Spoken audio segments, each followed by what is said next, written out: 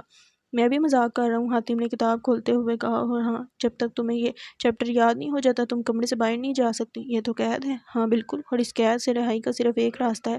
کیا؟ دائن فوراً بولی۔ حاتم نے ایک مسکراہٹ دباتے ہوئے کہا، یہ پورا چیپٹر یاد کرنا۔ دائن نے بے بسی سے کتاب کی طرف دیکھا، پھر حاتم کی طرف۔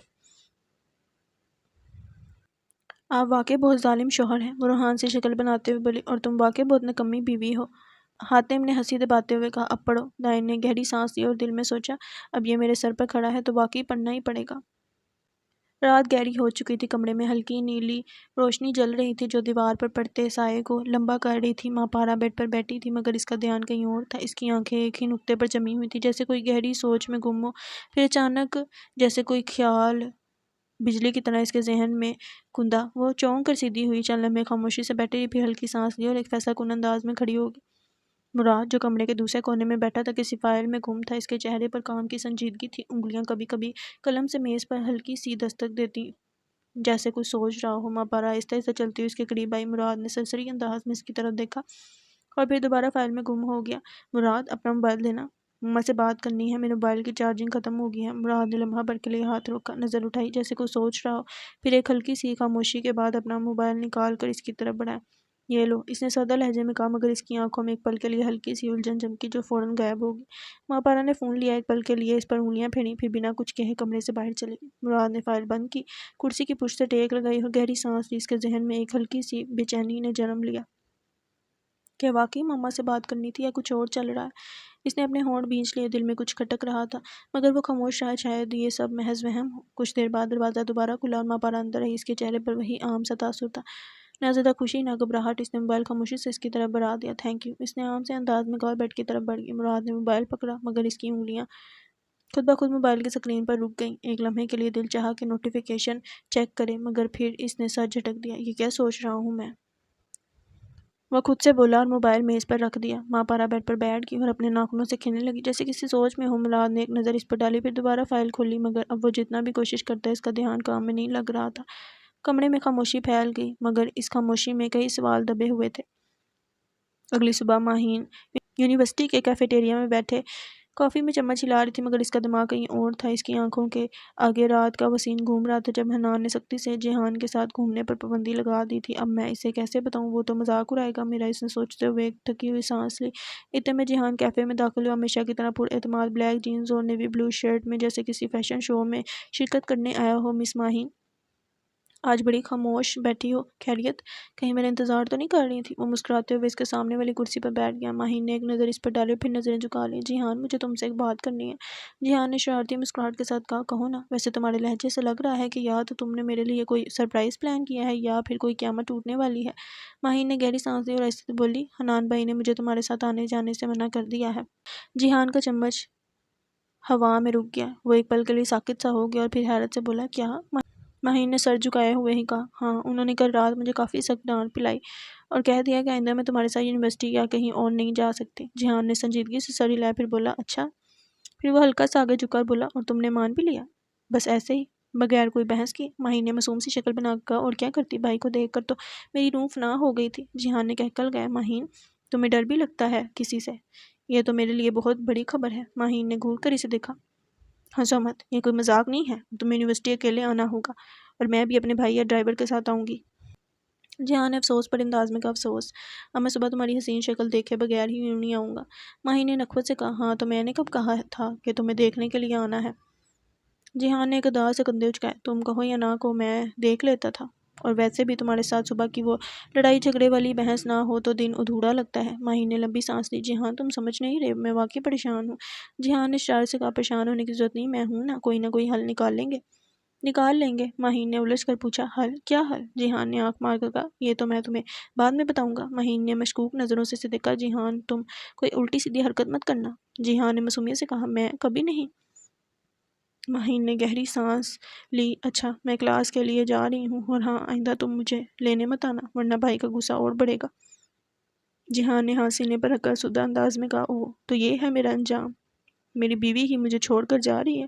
ماہین نے ضد چوڑ کر کہا۔ جیحان ڈرامے مت کرو۔ جیحان نے مسکرا کر کہا۔ ٹھیک ہے لیکن یاد رکھنا میں اتنا آسانی سے ہار ماننے والا نہیں۔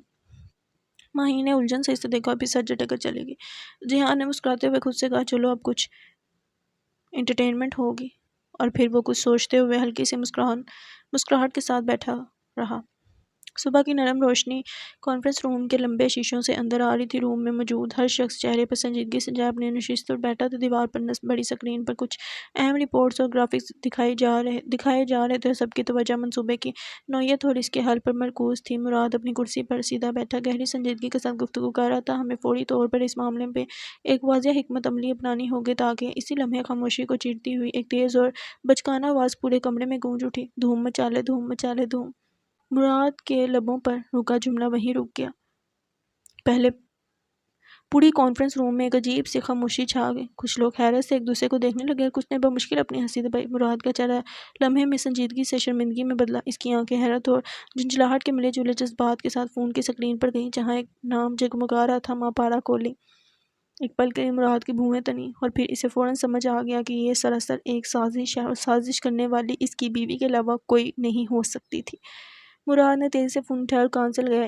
اس کا لہجہ دبایا ہوا مگر سخت تھا۔ بہت شرارتی ہو گئی ہو تم، ایک بار گھر آنے دو پھر تمہارے ساتھ کروں گا دھوم مچا لے۔ دوسری طرف سے ہلکی سی دبی دبی ہنسی سنائی دی۔ ہاتھ تو لگا کر دکھاؤ، ماں پارا نے شوق آواز میں کہا۔ مراد نے غصے سے لب بھینچے، ایک ہاتھ سے پیشانی مسلی اور لمبی سانس لے کر دھیمی آواز میں بولا۔ ماں پارا ابھی میٹنگ میں ہوں، بند کرو فون۔ اوکے کمشنر صاحب ملتے ہیں گھر پر، وہ چہک کر بولی اور کال کاٹ دی۔ مراد نے آنکھیں بند کی اور جیسے اپنے صبر کا امتحان دے رہا ہو فون بند کر کے میز پر رکھا اور چہرے پر ایک زبردستی کی سنجیدگی لا کر سیدھا ہوا۔ معذرت چاہتا ہوں، ہم کہاں تھے؟ اس نے رسمی انداز میں کہا۔ کانفرنس روم میں موجود چند لوگ ابھی بھی ہلکے مسکرا رہے تھے۔ کچھ نے کھانسی کے بہانے ہنسی دبائی اور کچھ نے اپنی نظریں نیچی کر لیں تاکہ مراد کے چہرے پر چھائی شرمندگی زیادہ واضح نہ ہو۔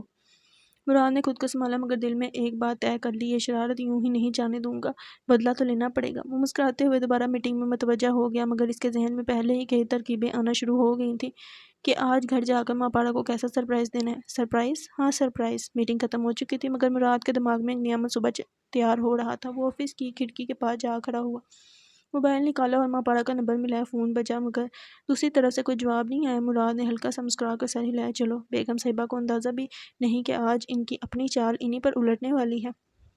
اس نے جیب سے گاڑی کی چابی نکالی، آفس سے باہر نکلا اور سیدھا گھر کا رخ کیا۔ راستے میں اس کا دماغ تیزی سے کام کر رہا تھا۔ اگر ماں پارا شرارتوں میں ماہر تھی تو وہ بھی کوئی کم نہیں تھا۔ ماں پارا اپنے کمرے میں بیٹھی تھی، فون ہاتھ میں تھا اور چہرے پر ایک فاتحانہ مسکراہٹ۔ ہاں مراد کا چہرہ دیکھنے لائق ہوگا جب میٹنگ میں سب کے سامنے اس کا فون بجا ہوگا، وہ خود سے بولی اور خوش ہو کر آئینے میں اپنا عکس دیکھنے لگی۔ اتنے میں دروازہ کھلا اور مراد اندر آیا۔ ماں پارا نے جلدی سے اپنے چہرے کے تاثرات بدلے اور نارمل بن کر بیٹھ گئی جیسے کچھ ہوا ہی نہ ہو۔ آپ جلدی آ گئے، میٹنگ تو بہت ضروری تھی نا، وہ معصومیت سے بولی۔ مراد نے کوٹ اتارا، آرام سے صوفے پر بیٹھا مسکراتے بولا۔ ہاں بس سوچا کہ بیوی کی محبت بڑی شرارت کا جواب دینے آ جاؤں۔ ماں پارا کا دل ایک لمحے کو دھڑکا مگر وہ خود پر قابو رکھتے ہوئے بولی۔ میں نے تو کچھ نہیں کیا۔ مراد نے گہری نظر سے اسے دیکھا، پھر موبائل نکالا، اس میں کچھ کیا اور ٹیبل پر رکھ دیا۔ اچانک پورے کمرے میں اونچی آواز میں ایک عورت کی گھبرائی ہوئی آواز گونجی۔ آپ SHO دلاور خان بول رہے ہیں؟ دراصل ہمارے گھر کچھ ڈاکو گھس آئے ہیں۔ ماں پارا کے چہرے کے رنگ اڑ گئے۔ اس نے فوراً موبائل اٹھایا مگر مراد نے جلدی سے لے لیا۔ یہ کیا ہے؟ وہ حیرت سے بولی۔ مراد نے مزے سے مسکراتے ہوئے کندھے اچکائے۔ ارے کچھ نہیں، بس ایک چھوٹا سا ریکارڈنگ والا الارم ٹون لگا دیا ہے، اچھا لگا؟ ماں پارا نے آنکھیں سکڑ کر اسے گھورا۔ یہ تو دھوکہ تھا۔ مراد نے ہنسی دبانے کی ناکام کوشش کی۔ تمہاری دھوم مچالے کے بعد کچھ تو بدلہ لینا بنتا تھا نا؟ ماں پارا نے مصنوعی غصے سے تکیہ اٹھایا اور مراد کی طرف اچھال دیا مگر وہ پہلے ہی تیار تھا، فوراً بچ گیا۔ یہ جنگ ابھی ختم نہیں ہوئی مراد، ماں پارا نے انگلی اٹھا کر دھمکی دی۔ مراد نے مزے سے تکیہ پکڑا اور آرام سے سر کے پیچھے رکھ کر لیٹ گیا۔ میں تو انتظار کر رہا ہوں بیگم، دیکھتے ہیں اگلی چال کس کی کامیاب ہوتی ہے۔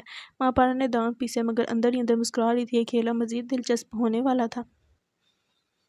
یونیورسٹی ختم ہوتے ہی جہان سیدھا سلطان حویلی کی طرف روانہ ہو گیا۔ گاڑی کے بونٹ پر ہاتھ مار کر اس نے خود کو شاباش دی۔ بس جہان میاں، آج کا مشن کامیاب ہو گیا تو حنان بھائی کے سینے پر مونگ دلنے میں کامیاب ہو جاؤ گے۔ سلطان حویلی کے گیٹ پر پہنچ کر خدام نے دروازہ کھولا اور وہ اپنی مخصوص بے نیازی کے ساتھ اندر داخل ہوا۔ حویلی کی پرشکوہ دیواروں اور وسیع صحن پر نظر دوڑاتے ہوئے اس کی مسکراہٹ گہری ہوگی۔ حال میں پہنچا سیدھا تو دیکھا کہ ابا حضور اپنی مخصوص کرسی پر براجمان تھے، گہری سوچ میں گم، جیسے کسی بڑے مسئلے پر غور کر رہے ہوں۔ جہان فوراً مؤدب انداز میں آگے بڑھا اور سلام کیا۔ السلام علیکم ابا حضور۔ ابا حضور نے نظریں اٹھا کر اسے دیکھا، پھر ہلکی مسکراہٹ کے ساتھ جواب دیا، وعلیکم السلام پتر، خیر ہے، آج کیسے آنا ہوا؟ جہان بڑی معصومیت سے قریب بیٹھ گیا۔ بس آپ کی یاد آئی، سوچا مل لوں۔ ابا حضور نے مسکراتے ہوئے سر ہلایا، جیسے سمجھ رہے ہوں کہ معاملہ کچھ اور ہے۔ اچھا، ویسے خیریت تو ہے؟ جہان نے دل ہی دل میں خود کو داد دی۔ واہ میاں، اداکاری تو زبردست ہو رہی ہے۔ پھر کھنکار کر بولا، ابا حضور میں دراصل ایک چھوٹی سی بات پر مشورہ لینے آیا ہوں۔ ابا حضور نے دلچسپی سے دیکھا، کہو کیا بات ہے؟ جہان نے فوراً موقع دے کر مدعا چھیڑ دیا، آپ جانتے ہیں کہ میرا اور مہین کا نکاح ہو چکا ہے اور ہم ایک ہی یونیورسٹی میں پڑھتے ہیں۔ میں یونیورسٹی جاتا تھا تو سوچا مہین کو بھی میں ہی لے اور چھوڑ دیا کروں گا، لیکن حنان بھائی نے سختی سے منع کر دیا ہے کہ میں مہین کے ساتھ نہ آؤں جاؤں۔ ابا حضور نے سنجیدگی سے کہا، تو تم چاہتے ہو کہ میں حنان کو سمجھاؤں؟ جہان نے فوراً اس بات میں سر ہلایا، جی ابا حضور، کیونکہ اگر آپ کہیں گے تو وہ نہیں ٹال سکے گا۔ اتنے میں حنان اندر داخل ہوا۔ جیسے اس کی نظر جہان پر پڑی، اس کی تیوری چڑھ گئی۔ یہ یہاں کیا کر رہا ہے؟ ابا حضور نے اطمینان سے کہا، یہ اپنے حق کی بات کرنے آیا ہے۔ حنان نے سخت لہجے میں کہا، کون سا حق؟ جہان نے معصومیت سے کہا، جو ایک شوہر کا ہوتا ہے۔ حنان غصے سے آگے بڑھا، میں پہلے بھی کہہ چکا ہوں کہ تمہیں مہین کے ساتھ آنے جانے کی کوئی ضرورت نہیں۔ ابا حضور نے گہری نظر حنان پر ڈالی، مضبوط لہجے میں کہا، حنان، نکاح کے بعد رشتے بدل جاتے ہیں اور اب جہان کو روکنا بے معنی ہے۔ میں چاہتا ہوں کہ تم اس فیصلے پر نظر ثانی کرو۔ حنان کے چہرے پر ناگواری کے آثار نمایاں تھے، لیکن وہ خاموش رہا۔ جہان نے موقع سے فائدہ اٹھاتے ہوئے فوراً کہا، ابا حضور آپ کا شکریہ، میں آپ کی بات کی لاج رکھوں گا۔ ابا حضور نے ہلکی سی مسکراہٹ کے ساتھ کہا، رکھنی بھی چاہیے، ورنہ حنان سے مار بھی پڑ سکتی ہے۔ حنان نے دانت پیستے ہوئے جہان کو گھورا، جو بڑی مشکل سے اپنی مسکراہٹ ضبط کیے بیٹھا تھا۔ حنان کو چپ دیکھ کر جہان فاتحانہ انداز میں کھڑا ہو گیا، تو بس کل سے مہین میرے ساتھ یونیورسٹی جائے گی۔ حنان نے غصے میں مٹھیاں بھینچ لیں، مگر ابا حضور کے سامنے کچھ کہنے کی ہمت نہ ہوئی۔ حنان نے دانت پیس کر کہا، یہ ابھی ختم نہیں ہوا۔ جہان نے شریر مسکراہٹ کے ساتھ کہا، میں ابھی یہی کہہ رہا ہوں صاحب۔ اور پھر سلطان حویلی کے دروازے سے نکل کر وہ اپنی گاڑی میں بیٹھا اور بڑی شان سے وہاں سے روانہ ہو گیا۔ مشن کامیاب، جہان کا رابع نے بازی مار لی۔ زینب اپنے بستر پر بیٹھی کھڑکی کے باہر دیکھ رہی تھی، اس کے چہرے پر سوچوں کا ایک ہجوم تھا، انگلیاں غیر ارادی طور پر کمبل کے کنارے سے کھیل رہی تھیں۔ کل رات کی ملاقات، زین کا سخت رویہ اور پھر وہ کارڈ جو اس کی جیب سے گرا تھا، یہ سب کچھ اس کے دماغ میں ایک فلم کی طرح چل رہا تھا۔ اچانک جیسے اس کے ذہن میں وہ کارڈ آیا، اس کی آنکھیں چمک اٹھیں۔ اوہ! وہ جلدی سے بستر سے اٹھی، میز پر رکھے اپنے بیگ کی طرف بڑھی اور تیزی سے زپ کھول کر اندر ہاتھ مارا۔ کہاں گیا؟ کہاں رکھا تھا میں نے؟ وہ جلدی جلدی چیزیں نکالنے لگی۔ چند لمحوں بعد آخر کار اس کی انگلیوں نے وہ سخت سا کارڈ محسوس کیا۔ یہ رہا۔ اس نے پرجوش ہو کر کارڈ نکالا اور اس پر نظر دہرائی۔ سفید کارڈ پر سنہری ابڑی ہوئی لائنوں میں زین شمس خان لکھا تھا اور نیچے ایک پاکستانی نمبر۔ چلو دیکھتے ہیں تم کتنے مشکل ہو۔ وہ مسکراتے ہوئے بڑبڑائی اور اپنے فون پر نمبر ڈائل کر دیا۔ اس نے آج تک کسی لڑکے سے ٹھیک سے بات تک کرنا گوارا نہیں کی تھی، مگر زین کی شخصیت میں اسے کوئی کشش کھینچ چکی تھی۔ کشش؟ ہاں کشش نہیں تو پھر محبت؟ ہاں محبت تو ہو چکی شروعات۔ کس کی؟ بربادی کی۔ بربادی؟ ہاں بربادی۔ Beep beep beep. دوسری طرف سے کوئی جواب نہیں آیا۔ اف، وہ فون کیوں نہیں اٹھا رہے؟ زینب نے ناک چڑھائی اور دوبارہ کال کر دی۔ زین ابھی نہا کر نکلا تھا، اس کے نم بال اس کے ماتھے پر آ رہے تھے اور اس نے لاپرواہی سے ایک سفید بات گاؤن لپیٹا ہوا تھا، جس کی گہری وی نیک سے اس کی چوڑی چھاتی جھلک رہی تھی۔ اس کا جسم محنتی ورزش کا عادی تھا، جس کی وجہ سے اس کے مسلز نمایاں اور مضبوط تھے۔ اس کے بازوں کی رگیں چمک رہی تھیں اور کندھے چوڑے ہونے کے باعث اس کی شخصیت مزید دلکش لگ رہی تھی۔ وہ تولیے سے اپنے بال خشک کر رہا تھا جب اچانک اس کے فون کی گھنٹی بجی۔ کون ہو سکتا ہے اس وقت؟ وہ آہستہ سے بڑبڑایا اور فون کی طرف بڑھا۔ فون کی سکرین پر ایک انجان نمبر جگمگا رہا تھا۔ کچھ لمحوں کے لیے وہ الجھن میں رہا، پھر کسی خیال کے تحت فون اٹھا لیا اور کان سے لگا لیا۔ ہیلو؟ اس کی آواز بھاری اور سنجیدہ تھی، مگر دوسری طرف خاموشی رہی۔ ہیلو؟ زین نے پھر کہا، مگر کوئی جواب نہیں آیا۔ کون ہے؟ اس نے تیسری بار کہا، مگر دوسری طرف سے اب بھی سکوت تھا۔ زین نے کچھ لمحے انتظار کیا، پھر ناگواری سے کال کاٹ دی۔ فضول حرکتیں۔ وہ بیزاری سے بڑبڑایا اور فون میز پر پٹک دیا۔ پھر جینز اور ایک سیاہ شرٹ نکالی اور کپڑے پہننے لگا۔ اس نے آستین چلاتے ہوئے آئینے میں خود کو دیکھا۔ اس کے سیاہ گھنے بال ابھی بھی تھوڑے گیلے تھے مگر وہ ہمیشہ کی طرح پرکشش لگ رہا تھا۔ اس کی سیاہ آنکھوں میں ایک مخصوص سختی تھی جو اکثر لوگوں کو اس سے فاصلہ رکھنے پر مجبور کر دیتی تھی، مگر جو لوگ اس کے قریب تھے وہ جانتے تھے کہ اس کی سرد رویے کے پیچھے ایک گہری شخصیت چھپی تھی۔ شخصیت نہیں، ماضی، محبت کا ماضی، اختتام محبت۔ ایک دردناک چیخ۔ کپڑے پہن کر وہ باہر آیا اور ایک جھٹکے سے ہیری کو بلایا۔ ہیری! اس کی بھاری آواز شمس پیلس کے رازدار دیواروں میں گونجی۔ چند ہی لمحوں میں ہیری کمرے میں داخل ہوا۔ یس سر۔ زین نے اپنا فون اٹھایا، اسکرین پر وہی نمبر دیکھا اور فون ہیری کی طرف بڑھایا۔ یہ نمبر معلوم کرو کس کا ہے اور کہاں سے کال آئی تھی۔ ہیری نے اس بات میں سر ہلایا۔ اوکے سر، میں ابھی معلوم کرتا ہوں۔ زین نے ایک لمبی سانس لی اور باہر کی طرف بڑھ گیا، مگر اس کے دل میں ایک عجیب سا احساس تھا جیسے کوئی اس کی زندگی میں داخل ہونے کی کوشش کر رہا ہو اور اسے یہ احساس بالکل پسند نہیں آ رہا تھا۔